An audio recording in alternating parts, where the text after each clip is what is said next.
के चरणों में कोटि कोटि नमन। प्यारी साध संगत जी, भगवान को बुलाने के कई तरीके हैं। जैसा आदमी का जिसमें मन लग जाए, चाहे वो भजन हो, चाहे वो कोई शास्त्र हो, चाहे कोई भक्त हो, जिसके सुनने से मन में प्यार जगने लगे, वही भजन भगवान पसंद करते हैं। ये नहीं कि मेरे को पसंद है, मेरे को पसंद है, पर जो मैं बोलूं वो तेरे को भी पसंद हो, क्योंकि हमने खुश उनको करना है। जो भी हम करते हैं दिन भर, हमारे मन का जो फैसला है वो तो यही है ना कि हमारे भगवान हम पर खुश हो जाए। अगर हम भजन गा के करते हैं, या हम सत्संग करते हैं, या हम शास्त्र पढ़ते हैं, बात एक ही है कि मेरा भगवान, मेरा सतगुरु, मेरा नारायण मेरे साथ प्रेम करे, खुश हो जाए। तो बेटा, अपने मन को प्रभु में लगाने के लिए हमें सोचना है कि मेरे को कौन सा अच्छा लगता है। कई भजन गा के गुरु महाराज जी को राजी कर लेते हैं, इतने प्यार से भजन गाते हैं कि भगवान का सारा ध्यान खींच लेते हैं। कोई सेवा करके करता है, कोई सिमरन करके करता है। मन का जो फैसला है वो यही है कि मेरा भगवान मेरे से खुश हो जाए। तो किसी को खुश करने के लिए कुर्बानी तो करनी पड़ती है। ऐसे तो कोई खुश नहीं होता। आप घर में भी देख लो, किसी को खुश करना है तो कई तरीके हैं। तो इसी तरह भगवान को खुश करने के भी बड़े तरीके हैं। उसमें एक तो ये है कि हम सिमरन करें, भगवान के नाम का जप करें, और दूसरा क्या है कि हम सुंदर सुंदर भजन बोल के उनको राजी करें। भगवान की महिमा स्तुतियां गा गा के हम प्रभु का मन अपनी तरफ खींचे कि वो मेरे भजन को ध्यान से सुनता है कि नहीं। पूजा करते हैं, कितने प्यार से करते हैं। ये सब मैंने रखा है आपका प्यार और गुरु महाराज जी की तवज्जो।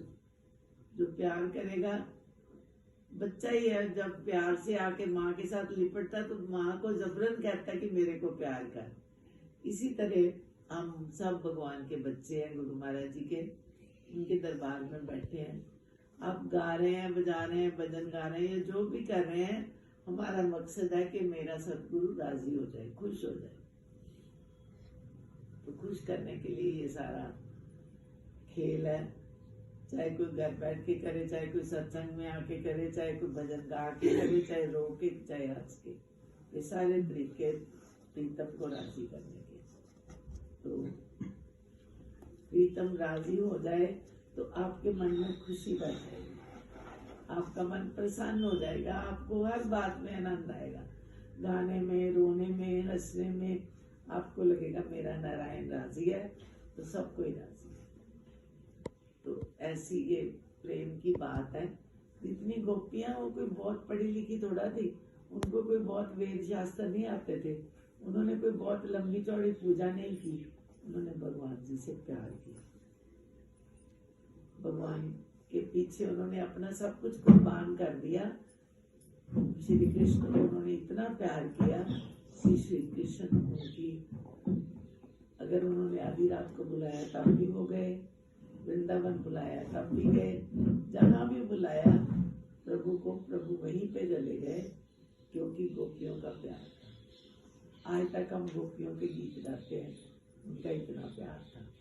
तो प्यार जो है ये कुर्बानी मांगता है।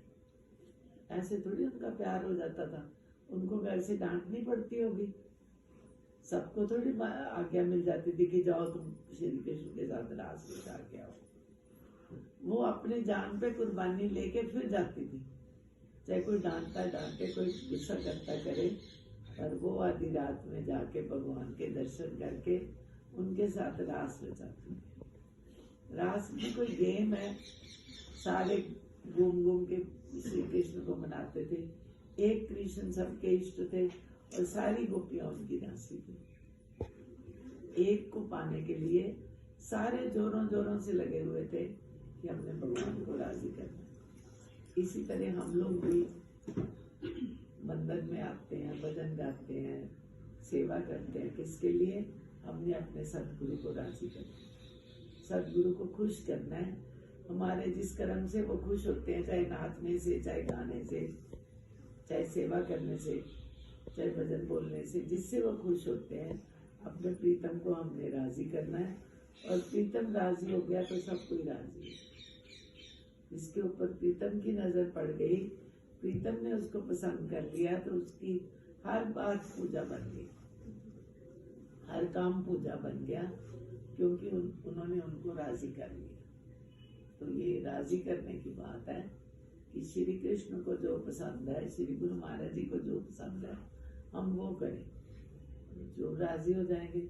और वो राजी हो गए तो किसकी मजाल है वो नाराज रहे, सब राजी हो जाएंगे। एक को माने सब मान जाते हैं। एक प्रीतम को राजी करने के लिए आपने अपना जोर लगा दिया तो वो राजी हो जाएंगे। और कहीं हमारा मन इधर उधर भटकता रहा, फिर राजी नहीं होने वाले। इसलिए गुरु महाराज जी प्रेम के भूखे हैं, उनको प्रेम चाहिए आपका। आप जितना प्रेम करेंगे उतना वो राजी हो जाएंगे और आपकी बात मान जाएंगे, आपका भाव मान जाएगा। इसलिए सदगुरु को प्रेम से राजी करना है। उनको प्रेम की भेंट चाहिए, उनको और कुछ नहीं चाहिए। ये जो हम चंद कौडियां चढ़ाते हैं, ये तो वापस हमारे कामों में खर्च हो जाती है। हम सोचे हम पैसा चढ़ा के राजी कर लेंगे ना, पैसा तो उन्हीं का दिया हुआ है। जो कुछ हमारे पास है वो हमारे प्रभु का दिया हुआ है। ऑलरेडी उनकी अमानत ही है हमारे पास जो भी है, तो अमानत को वापस चढ़ाने में क्या मुश्किल है। गुरु महाराज जी को राजी करने के लिए भक्ति चाहिए, प्रेम चाहिए, और कुछ नहीं चाहिए। तो आपने सबने प्रेम करना है गुरु महाराज जी से, और अमृत वेला उनको पाने का टाइम, कि जब आपको दुनिया का कोई काम नहीं है, आप उस टाइम उठो, अपने भगवान को याद करो, आवाजें लगाओ, उनके मंत्र पढ़ो, उनके भजन गाओ, उनका मंत्र याद करो, बार बार पुकार करो, तो पक्की बात है वो राजी होके जरूर आएगा। जिन प्रेम कियो तिन ही प्रभु पायो। जिन्होंने प्रीतम को प्यार किया उनको भगवान मिले। वैसे तो गोपियों के अलावा भी तो वृंदावन में लोग रहते होंगे, पर उनका नाम नहीं आया। 5000 साल हो गए, नाम गोपियों का ही आता है, नाम राधा जी का आता है। क्यों? क्योंकि उन लोगों ने प्रेम किया, सच्चा प्रेम किया। सच्चा प्रेम किया तो उन्होंने अपने प्रीतम को राजी कर लिया। तो हमारे गुरु महाराज जी भी हमें यही कहते हैं कि तुम मंत्र जप करो और प्रेम से करो। उस मंत्र में ताकत है। गुरु महाराज जी को बुला के सामने खड़ा कर दे, आप ध्यान में बैठेंगे, आपके सामने गुरु महाराज जी की तस्वीर आ जाएगी, क्योंकि वो प्रेम से राजी होते हैं। तो गुरु महाराज जी को खुश करना है तो उनसे प्रेम करना है, उनकी भक्ति करनी है, उनके भजन गाने और प्रेम से गाने। बोल जयकारा बोल।